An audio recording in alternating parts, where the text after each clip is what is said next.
Learn about the biggest mistakes that students make when applying to big companies with live examples from HSBC, BDO, Amazon and TJX. Hey, it's Mike from Job Ready English. Since 2013, I've been helping international students and professionals find jobs at the world's biggest companies. Don't forget to subscribe to our channel to make sure you get fresh videos every week to help you get hired.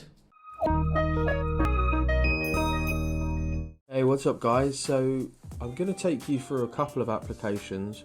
I'm going to cover HSBC, BDO, Amazon and TJX, who own TK Maxx. I just wanted to give you a broad range of applications just to show you some different types of questions, what you can expect. We're going to have some open questions, some more specific questions and also some cover letters.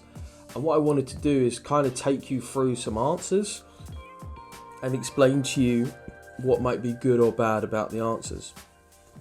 So let's start off with HSBC. So with this, the client in question, some of these are for the application, some of these are just generally for interviews. So you get these types of questions. Tell me about a time you built a relationship. So this is a competency-based question.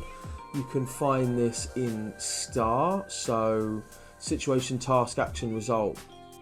Very often when answering these types of questions, what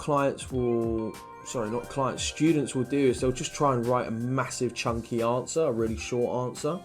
I'm a big fan of breaking answers down. So you can see here, what he's done is he's broken everything down. So he said, solution, task. So this is situation, task, action, result actually. The situation, where were you and what were you doing? The task is more detailed about what you had to do, and the action contains the key skills that are related to, in this case, relationship building. So if we see here, situation, while at Sunshine University, so the first thing I'd say is when. For one of my modules, I worked on an online business simulation. Probably wouldn't need to say any more than that, and you could put the rest in the task. But this task is pretty chunky. What I mean by that is all we're literally saying is like, where were we, when was this, and what basically were you doing, right? So it's like, yesterday I had to go out and get some food and I went to the supermarket. That would be a situation. The task, the team was put together at random by a lecturer. In my team there were 4 Chinese students and 1 student called Steve. We were given 1 month to complete the assignment. The next thing I'd say is like, what is the assignment? Often what's missing out of applications, and this also goes for interview answers, is just give me some specifics. There's generally an assumption being made. Someone will be like, oh, but it was this assignment. Whenever I ask, I say, well, what was the assignment? They went, oh, it was about doing this financial report for blah blah blah. And I'm like, oh, cool. I don't know that, so you need to tell me. So this is basically the online business simulation. So like, what is the assignment? Maybe explain the simulation in more detail, right? So here we've got the action. This should always be the biggest part. If you look in the interview success system, where I call it hacking the star system, I say that this should always be 70% of the answer, right? So you'd want it to be the bulk. And the nice thing you see about this is we can really see when we look at it that looks like 70-ish%. And we can even count out the words, so it's like 246. If we want to be super pedantic, that's 147. So it's at least 60%, which is cool. So let's have a look at this. First, we met as a group and discussed about what type of company to set up and who should do what. Now notice this is about building a relationship. So really, you want to be talking about your relationship with somebody and what you've done to build that. So he's talking about Steve. I noticed Steve seemed to be shy, didn't say much and was keen to be left alone. So this is context, right, about the relationship. I thought this was because he was the only non-Chinese person on the team. I knew that it was important that we all get on, good, building relationships. So I wanted to create an informal situation where we could get to know each other better, also good, an understanding of how can I bridge this gap between me and Steve. So after the next meeting, we went out and had lunch together. I told my friends to make some jokes and help Steve feel more relaxed. Nice. And then we spoke to him about Chinese culture and what he thought about China. Steve really enjoyed himself. We saw he became more comfortable in us and happier to join the conversation. So that's super cool. The reason why I'm bolding this is in the action, we're trying to answer this. Tell me about a time you built a relationship. So you're adding in points and saying, this is how we build an effective relationship with people. And the result, I feel Steve has started to think of us as his friend. The next group meeting, Steve was active in sharing his advice and he invited us out to eat Thai food when the project is over. That's awesome. Was a common mistake, no past tense. So again, cool, definitive result right at the end. And it goes on to these more, tell me about a time when the team work, more competency questions, give me a time when you lead a team. Here's an interesting one. So why HSBC? You commonly find this in application questions. They'll be like, why do you want to work for this company? One thing I want you to notice about here is the amount of, this was edited, but the amount of definitive kind of clear bits that are laid out about HSBC. So leading position in banking and financial services, yeah, fine. $51.4 billion revenue, 70 countries, 48 million clients. So these are clear and tangible facts. I mean, I would probably even 5 business segments. So you already got kind of like 3 to 4 facts and could add more. I had a client ask me about this the other day. I basically said, if you need to, like fact 1, fact 2, and then you string it all together. Yeah? So how many words you need to write? Well, how many facts can you find? So this is about 132 words.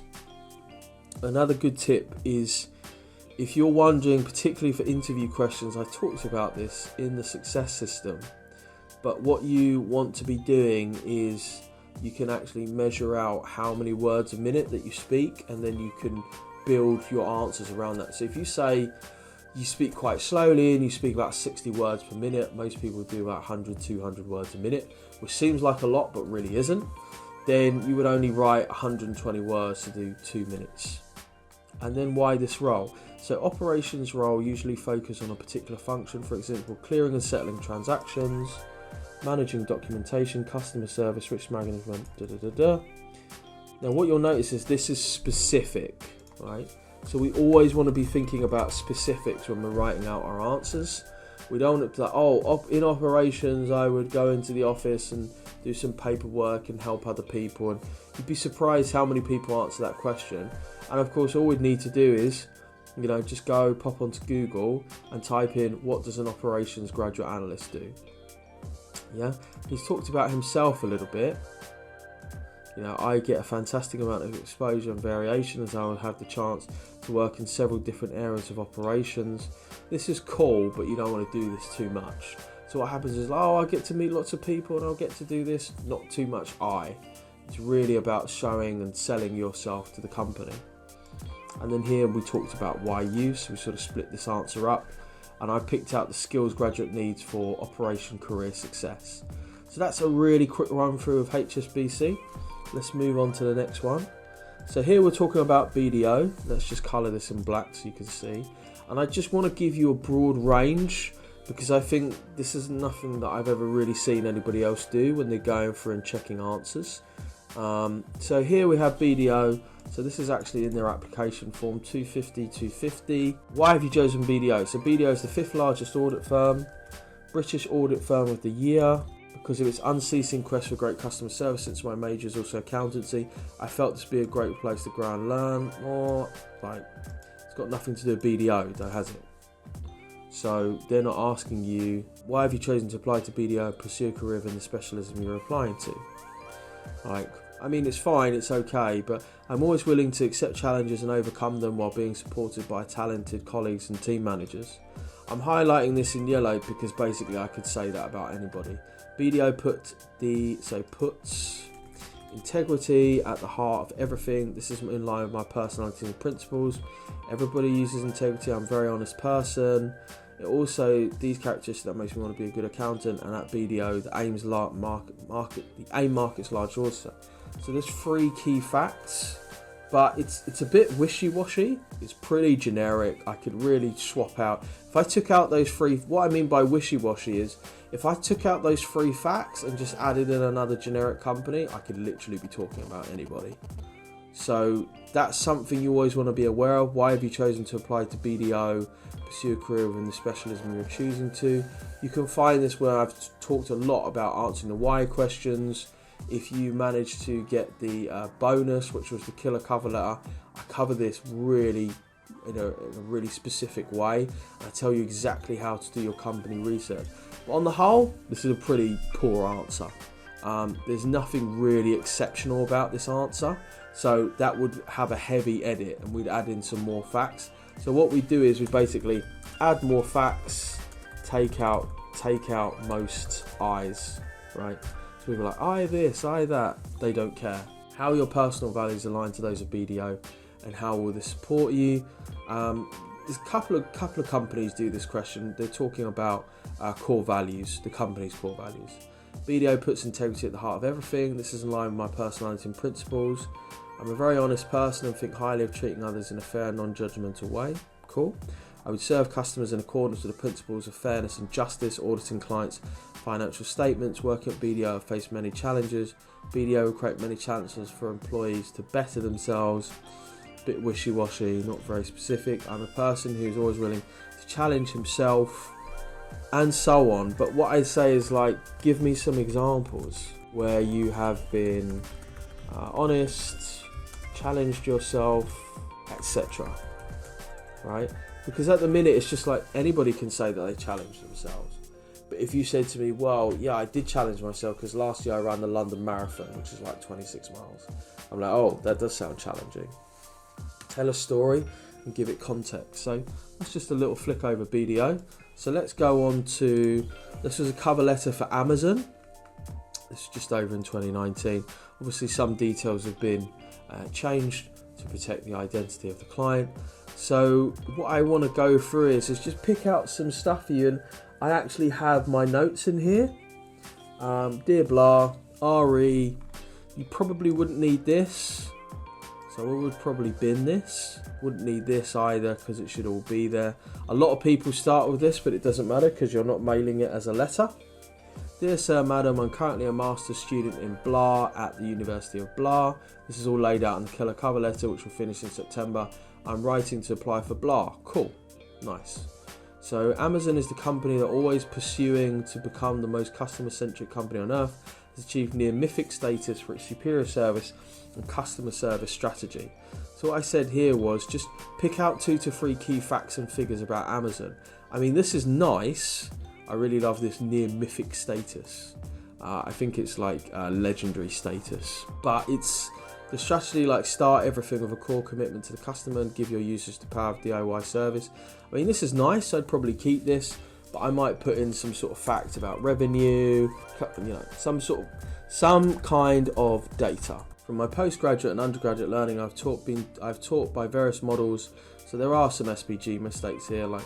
So what the person's doing here is they're just talking about themselves.